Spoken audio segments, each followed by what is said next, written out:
Hello friends, welcome to Creative Medicine.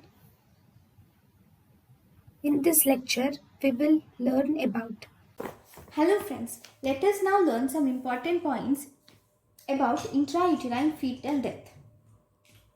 So, we call the patient intrauterine fetal death if fetus has no signs of life in utero, then we call it as intrauterine fetal death. And this intrauterine fetal death can be early fetal death or there can be late fetal death. In early fetal death, here the death of the fetus occurs between 20 to 27 weeks of gestation, that is, or the weight is more than 500 grams. And we call it as late fetal death if the fetal death is more than 28 weeks of gestation, or if the birth weight is 1000 grams or crown rump heel length is 35 centimeters, then you call it as intrauterine fetal death. And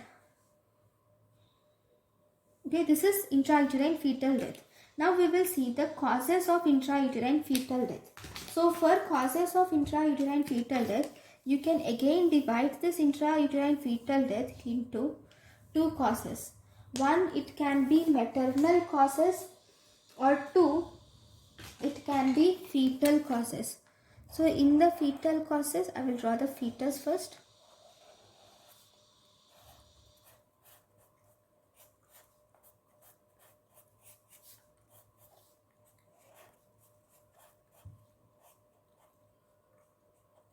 Okay, so this is the fetus with the placenta being implanted somewhere here. Okay, right.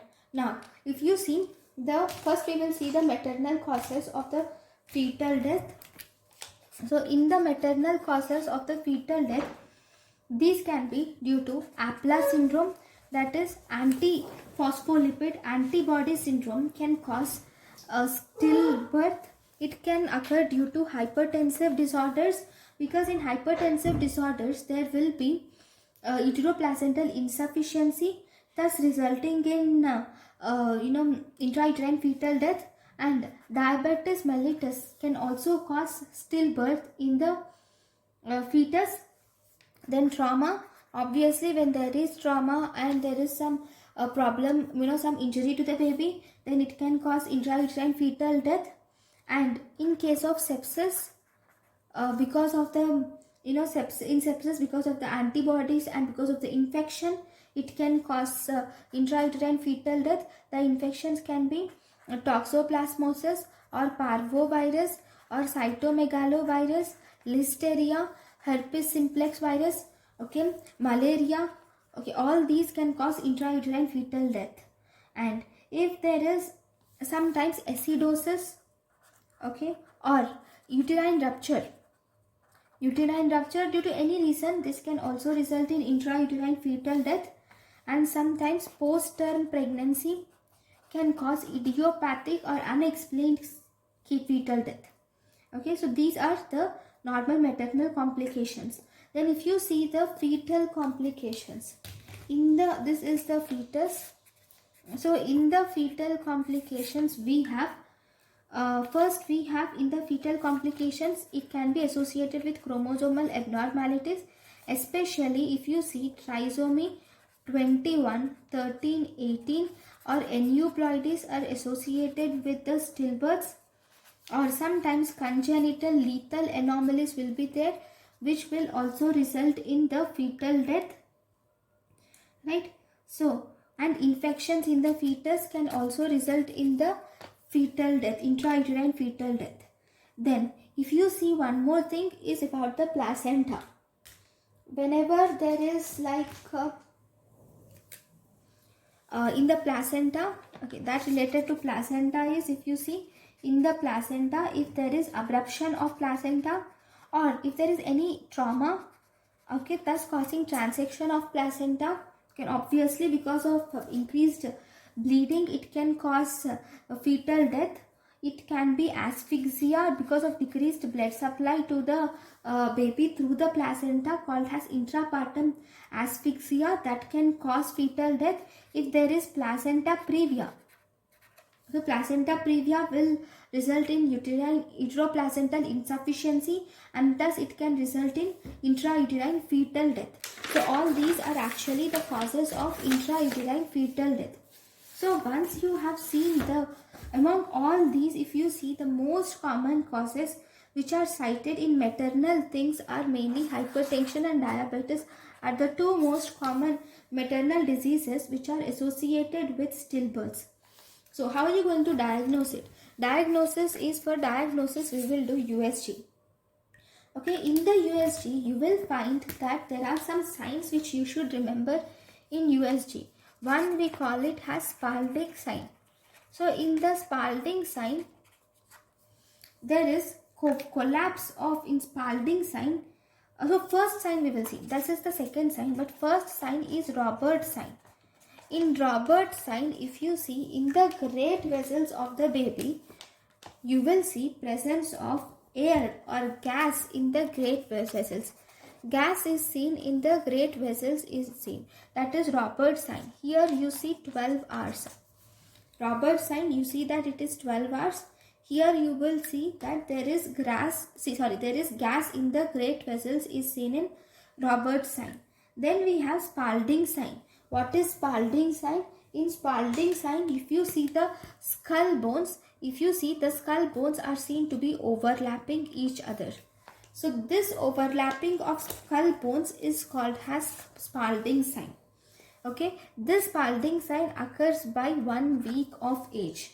Then we have the third sign, which is called as Blair-Hartley sign, or we can also call as ball sign. So in this ball sign, there is either hyperflexion of the spine with crowding of ribs are seen, or there is hyperextension of the spine with crowding of ribs is seen. That is called as Blair sign, Blair-Hartley's or ball sign. If this is the baby, see, all these are just arbitrary pictures. It doesn't mean that they look like this. So don't take these like, personally. Okay, this should be, baby should be bigger. Yeah, baby is bigger like this. Okay, even here if you see, the baby is very bigger.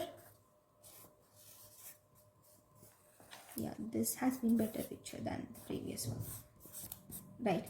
So this is how you can see hyperflexion of spine with this, and here you can see here there is hyperflexion of spine.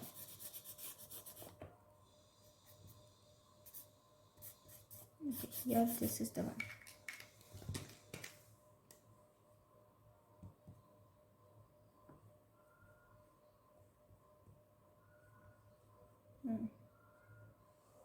This is a better. Okay, here you are seeing hyperflexion of spine. This is hyperextension of spine.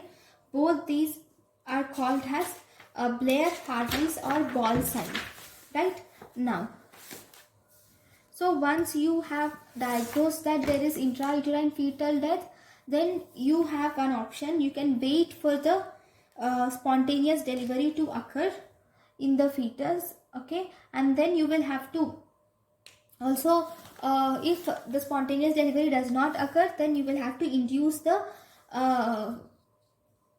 delivery. You should do mostly normal delivery should be planned.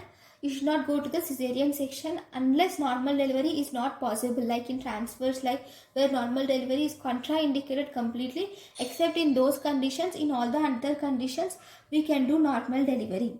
Okay, so this is about the intrauterine fetal death. One important thing is, whenever you have or you come across a case of intrauterine fetal death, you will have to find the cause of this intrauterine fetal death.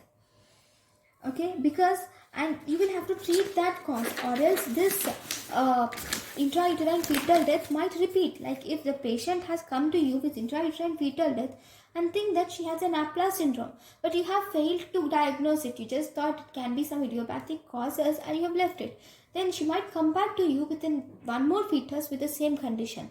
So you will have to search for the cause of the intrauterine fetal death before you discharge the patient or send the patient.